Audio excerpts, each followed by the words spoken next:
등산 동호의 푸른 발자국은 몇 년째 변함없이 이어져 온 소중한 전통을 지키며 매달 첫째 주 토요일이면 어김없이 산으로 향하는 모임을 가졌다.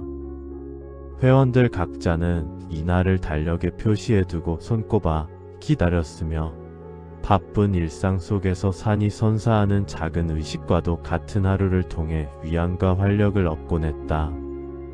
푸른 발자국 회원들에게 산행은 단순한 취미 활동을 넘어 자연과의 교감이자 서로 간의 끈끈한 유대를 확인하는 시간이었다. 험준한 산길을 함께 오르며 땀 흘리고 정상에서 마주하는 탁 트인 풍경 속에서 함께 나누는 미소는 그들의 삶의 활력소가 되어 주었다. 그날도 어김없이 아침 공기는 상쾌함을 머금고 있었고 숲 특유의 흙내음과 촉촉한 이슬의 향이 코끝을 간지렸다. 폐부 깊숙이 들이쉬자 몸속 가득 신선한 기운이 퍼지는 듯했다. 간밤의 습기가 채 가시지 않은 나뭇잎들 위로는 작은 햇살 조각들이 떨어져 반짝였는데 마치 깊은 숲 속에 숨겨진 보석들이 빛을 발하는 듯했다. 멀리 산 능선 위로 솜털처럼 흩어지는 구름 사이로 부드럽게 들이우는 햇살은 세상이 막 깨어나는 경이로운 순간을 선사하며 오늘 하루가 완벽한 산행이 될 것임을 암시하는 듯했다. 회원들은 약속된 산 입구에 일찍이 모여 서로 반가운 인사를 나누었다. 오랜만에 만나는 얼굴들도 있었고 지난 한 달간의 안부를 주고받으며 정겨운 웃음꽃을 피웠다. 각자 준비해온 등산 장비를 꼼꼼히 점검하며 굳었던 몸의 긴장을 풀었다. 튼튼한 등산화 끈을 다시 조여매고 배낭 속 물통과 간식의 위치를 확인하며 길고도 즐거울 산행을 준비하는 모습이었다. 그들의 얼굴에는 설렘과 활기가 가득했다. 동호회에서 리더 격인 민수는 특유의 시원시원한 성격으로 멤버들의 중심을 잡아주곤 했다. 그는 환하게 웃으며 멤버들을 독려했다. 오늘 날씨 진짜 좋다. 정상에서 막걸리 한잔 해야겠어. 그의 목소리는 늘 사람들에게 묘한 안심감을 주는 힘이 있었고 멤버들은 그의 긍정적인 에너지에 힘을 얻곤 했다. 민수의 제안에 모두의 얼굴에 미소가 번졌다. 하지만 그 즐거운 분위기 속에서 동호회에 새로 들어온 영지는 조심스러운 태도로 말을 꺼냈다. 그는 왠지 모를 불안감을 느꼈는지 목소리를 낮춰 말했다. 근데 기상청에서 오후에 비 올 수도 있다고 했대요. 신입 회원인 영지는 아직 동호회 분위기에 완전히 적응하지 못한 듯 늘 행동 하나하나에 신중을 기하는 편이었다. 영진의 우려 섞인 말에도 민수는 대수롭지 않다는 듯 손을 내저었다. 뭐 기상청이 늘 맞는 것도 아니잖아. 가다 비 오면 잠깐 쉬면 되고 그게 또 산행의 묘미 아니겠어? 민수는 날씨 예보보다는 순간의 즐거움을 더 중요하게 생각하는 듯 했다. 다른 회원들도 민수의 말에 고개를 끄덕이며 웃었다. 그들은 민수의 경험과 낙천적인 성격을 믿었기에 영진의 걱정을 크게 여기지 않는 눈치였다. 그 순간까지는 모든 것이 평화롭고 예측 가능한 범위 안에 있는 듯했다. 그렇게 10명 남짓한 인원이 웃음 섞인 대화와 함께 줄지어 산길을 오르기 시작했다. 흙길에서는 갓 피어난 새싹과 오래된 나무들의 진한 냄새가 풍겨왔고 바람에 흔들리는 솔잎소리는 마치 자연의 속삭임처럼 귀를 간지렸다. 멀리서 들려오는 새들의 지저김은 숲의 생명력을 느끼게 했고 그 모든 것은 그들에게 익숙하고 정겨운 풍경이었다. 하지만 오후로 접어들면서 산의 분위기는 조금씩 미묘하게 달라지기 시작했다. 하늘은 점점 짙은 회색빛으로 물들었고 아침에 찬란했던 햇살은 두꺼운 구름에 완전히 가려져 자취를 감추었다. 울창한 산길 주변의 나무 그림자는 본래의 모습을 잃고 길게 늘어져 발걸음을 압박하는 듯 했다. 산을 오르는 회원들의 얼굴에도 조금씩 불안의 그림자가 들이우기 시작했다. 처음에는 그저 스쳐 지나가는 구름이라고 생각했다. 그러나 이내 먹구름은 산 능선 전체를 집어삼킬 듯이 빠르게 뒤덮었다. 숲 전체는 거대한 그림자 속에 잠긴 듯 순식간에 어둠에 갇혔다. 그 순간 누군가 낮은 목소리로 중얼거렸다. 야, 이거 장난 아닌데? 그 말과 동시에 쩌렁쩌렁한 천둥 소리가 온 산을 울리며 멤버들의 심장을 졸였다. 이어서 하늘에서 굵은 빗방울이 무자비하게 쏟아져 내리기 시작했고 미처 피할 틈도 없이 회원들의 얼굴을 사정없이 때렸다.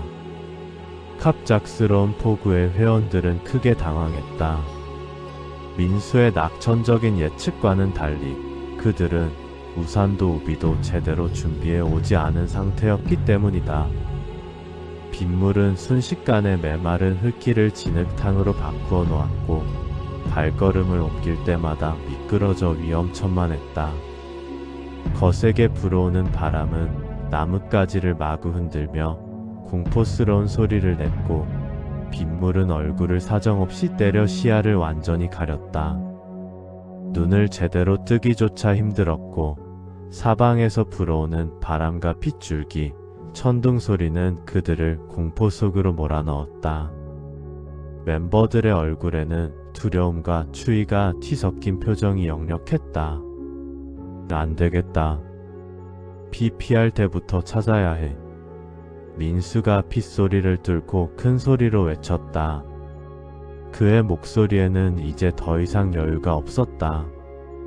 모두가 한 곳을 바라보며 필사적으로 비를 피할 곳을 찾던 그때였다. 울창한 나무들 사이로 어슴푸레한 건물의 실루엣이 시야에 들어왔다. 저기, 산장 같은데? 민수가 망설임 없이 손가락으로 그곳을 가리켰다. 짙은 숲의 품에 안긴 듯 허름한 목조 건물이 외로이 서 있었다. 건물의 벽은 비바람에 시달린 듯 검게 그을려 얼룩져 있었고 오래된 창틀에는 짙푸른 이끼가 끈질기게 피어 있었다.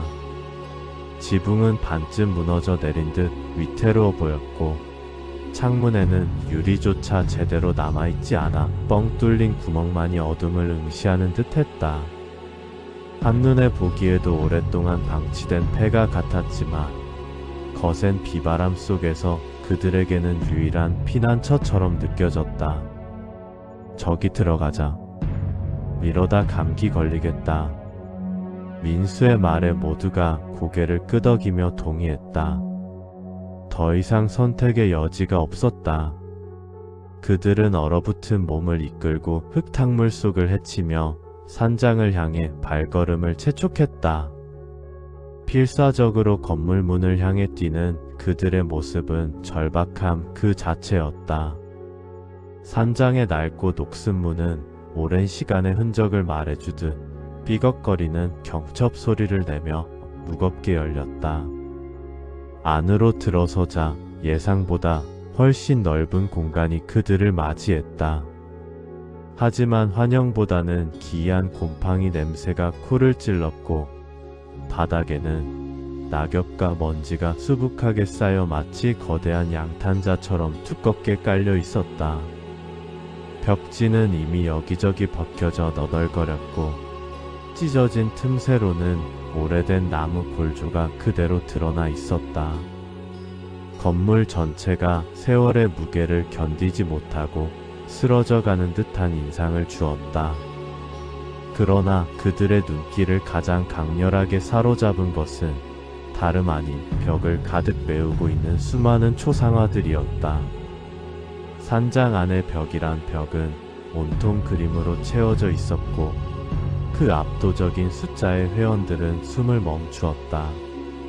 남자, 여자, 노인, 아이에 이르기까지 다양한 연령대와 계층으로 보이는 인물들이 각기 다른 묘한 표정을 지으며 캠퍼스 속에 갇혀 있었다. 한 명 한 명의 시선은 너무나 강렬해서 마치 살아있는 눈빛처럼 보는 이의 움직임을 따라다니는 듯한 섬뜩한 착각을 불러일으켰다. 어두운 실내와 낡은 건물, 그리고 이 기이한 초상화들이 만들어내는 분위기는 그들을 압도했다. 영지는 벽을 가득 메운 그림들을 하나하나 응시하며 낮은 목소리로 중얼거렸다. 와, 그냥 산장이 아니네. 부유한 집안 별장 같아 보여. 그의 말처럼 그림들의 화풍이나 액자의 장식은 일반적인 산장과는 거리가 멀었다. 단순한 초상화라기보다는 마치 한 가문의 역사를 고스란히 담아낸 기록물 같아 보였다. 그 속에서 느껴지는 기묘한 분위기의 여자 회원 한 명은 몸을 움츠리며 말했다. 이런데 오래 있으면 꿈에 나올 것 같아. 모두가 그녀의 말에 고개를 끄덕였다. 비를 피하기 위해 들어왔지만 이 산장은 그들이 상상했던 안식처와는 너무나도 다른 곳이었다. 민수는 이러한 불안한 분위기를 누르기 위해 애썼다. 비 그칠 때까지만 있다 나가자. 그의 말은 잠시나마 멤버들에게 안심을 주려 했지만 그의 표정에서도 미묘한 긴장감이 읽혔다. 그들은 젖은 옷을 대충 짜고 배낭을 바닥에 내려놓았다. 바깥에서는 여전히 폭우가 거세게 쏟아지고 있었고 천둥 소리가 하늘을 갈랐다. 산장은 바람이 불어올 때마다 낡은 목재들이 삐걱거리는 소리를 냈지만 최소한 비를 막아주는 물리적인 안전 공간만큼은 되어주었다. 그러나 그 누구도 완벽하게 안심할 수는 없었다. 그들의 머릿속에는 여전히 벽에 걸린 수많은 눈빛들이 어른거리고 있었다. 시간이 흐르고 산장은 완전히 어둠에 잠겼다. 밤이 깊어지면서 회원들은 2층 침실에 뿔뿔이 흩어져 잠자리를 정했다. 그러나 2층의 어느 방으로 가든 그곳의 벽 또한 예외 없이 기묘한 초상화들로 가득 차 있었다. 1층에서 보았던 것보다 더욱 가까이서 그림들을 마주해야 하는 상황에 멤버들은 억지로 공포를 애써 무시하려 했다. 어둠 속에서 작은 촛불을 켜자 그 희미한 불빛에 따라 그림 속 얼굴들이 마치 살아 움직이는 듯한 착시 현상을 일으켰다. 촛불의 흔들림에 따라 인물들의 표정이 미묘하게 변하는 것처럼 느껴졌고 눈빛은 더욱 강렬하게 그들을 응시하는 듯했다. 산장의 차가운 공기와 밖에서 끊임없이 들려오는 빗소리, 그리고 길고 험난했던 등산의 피로가 겹쳐지면서 회원들은 하나둘 눈을 감고 잠을 청하려 했다. 하지만 쉽게 잠이 오지 않았다. 공포와 긴장감은 육체의 피로마저 압도하는 듯했다. 영지는 침대에 누워 천장을 멍하니 바라보았다. 그는 애써 그림들을 보지 않으려 했지만 그럴수록 그림 속 인물들의 시선이 점점 더 선명하게 느껴지는 기이한 경험을 했다. 처음에는 그림 속 인물들이 단순히 정면을 바라보고 있다고 생각했다. 하지만 이제는 그 착각마저 무너졌다. 그는 분명히 그들의 시선이 자신을, 오직 자신만을 끈질기게 노려보는 것 같다는 섬뜩한 확신에 사로잡혔다. 촛불이 꺼진 어둠 속에서도 그들의 시선은 타는 듯이 자신을 꿰뚫는 것 같았고 심장이 불규칙하게 뛰기 시작했다. 그는 필사적으로 눈을 감았지만 이미 마음속 깊이 파고든 불안감은 쉽게 사라지지 않았다. 새벽 2시 산장 복도에서 이상하고 섬뜩한 소리가 들려오기 시작했다. 그것은 마치 누군가가 발소리를 내며 걸어다니는 소리 같기도 했고 무언가 무거운 것을 바닥에 질질 끌고 다니는 소리 같기도 했다. 멀리서 희미하게 속삭이는 소리까지 들려와 산장 전체를 기이하고 불길한 기운으로 가득 채웠다. 영진은 침대에서 꼼짝도 할 수 없었다. 귀를 기울이면 더욱 선명하게 들리는 듯 했지만 도저히 그 소리의 근원을 확인하러 나갈 용기는 나지 않았다. 그는 이불을 머리끝까지 뒤집어 쓰고 몸을 웅크린 채 그 소리가 사라지기만을 간절히 바랐다. 다른 회원들도 마찬가지였을 것이다. 각자의 방에서 숨죽이며 공포의 밤을 견뎌내고 있었다. 새벽 4시 거의 모든 회원이 동시에 잠에서 깨어났다. 강제로 눈을 뜨게 된 듯 섬뜩한 기운에 몸을 일으킨 그들은 각자의 방에서 믿을 수 없는 무서운 경험을 했다고 증언했다. 어떤 이는 밤새도록 그림 속 인물의 눈이 깜빡이는 것을 보았다고 했고, 또 다른 이는 귓가에 정체 모를 속삭임이 끊임없이 들려왔다고 했다. 심지어는 그림 속 인물이 캠퍼스에서 벗어나 방 안으로 발을 내딛는 것을 보았다는 이야기까지 나왔다. 모두의 얼굴에는 공포와 혼란, 그리고 불면의 흔적이 역력했다. 이러한 충격적인 고백들에 회원들은 더 이상 각자의 방에 머물 수 없었다. 그들은 마치 약속이라도 한 듯 모두 거실로 뛰쳐나왔고 서로 등을 맞대고 앉아 밤이 끝나고 새벽이 밝아오기를 기다렸다. 거실 벽에 걸린 초상화 속 눈빛은 창문 틈새로 번개 불빛이 번쩍일 때마다 섬뜩하게 빛나며 공포에 질린 그들을 내려다보고 있었다. 그들의 눈빛은 마치 너희가 이곳에서 밤새 겪은 모든 것을 우리는 알고 있다고 말하는 듯 했다. 회원들은 차가운 바닥에 앉아 서로에게서 위안을 찾으려 했지만 산장을 가득 채운 기이한 기운은 그들을 더욱 고립시키는 듯 했다. 시간은 멈춘 듯 더디게 흘렀고 새벽의 어둠은 그 어느 때보다 길고 깊게 느껴졌다. 길고 고통스러웠던 밤이 지나고 마침내 희미하게 동이 트기 시작했다. 다음날 아침 창밖에서는 거짓말처럼 맑고 고운 새소리가 들려왔다. 전날 밤에 맹렬했던 폭우는 마치 꿈이었던 것처럼 흔적도 없이 사라졌고 산은 신선한 공기로 가득 차 있었다. 밤새 공포에 떨었던 회원들은 아침 햇살과 새소리에 조금이나마 안도하며 이 지독한 악몽이 끝났다고 생각했다. 영진이 간신히 무거운 눈꺼풀을 들어 올렸을 때 그의 눈앞에 펼쳐진 광경은 그야말로 믿기 힘든 것이었다. 밤새도록 그들을 공포에 떨게 했던 벽에 걸린 수많은 초상화들이 모두 사라지고 없었다. 그리고 그 자리는 놀랍게도 모두 투명한 창문으로 변해 있었다.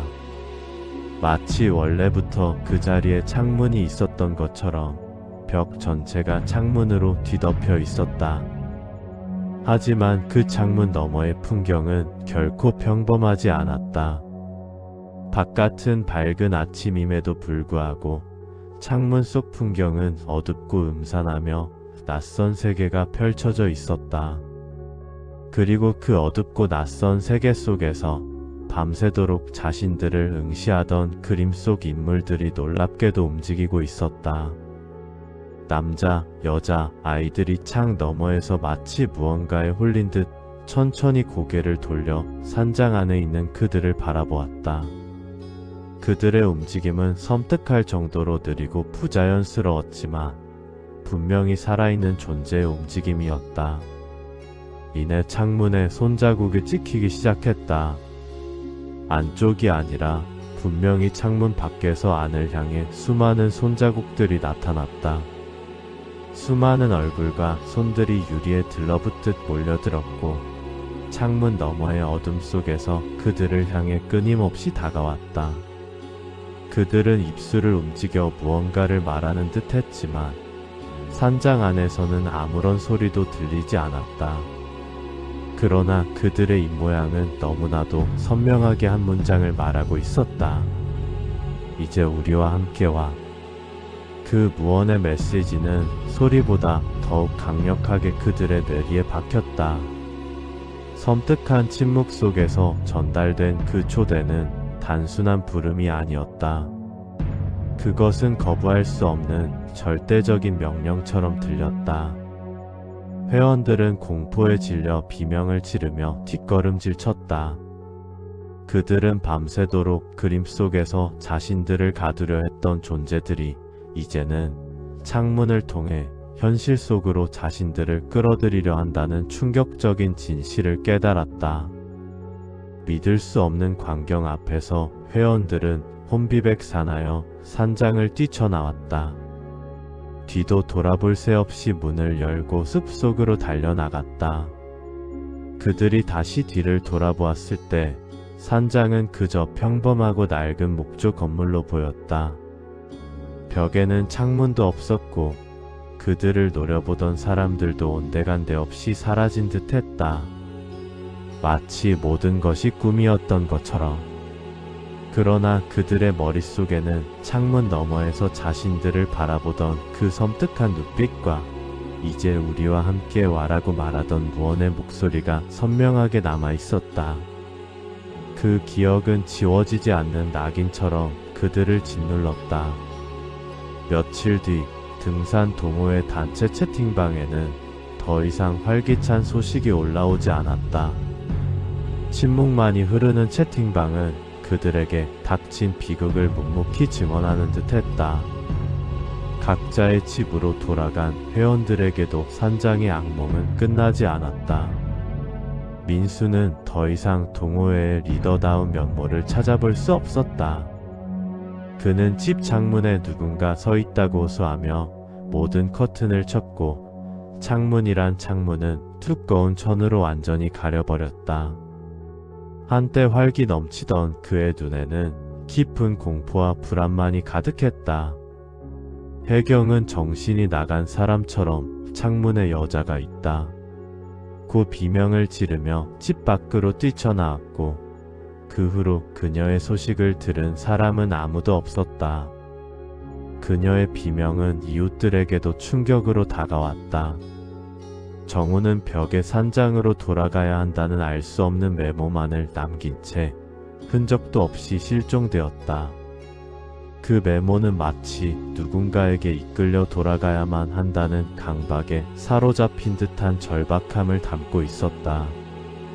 마지막까지 남아있던 영지는 더 이상 침묵을 견디지 못하고 텅 비어버린 채팅방에 조심스럽게 글을 남겼다.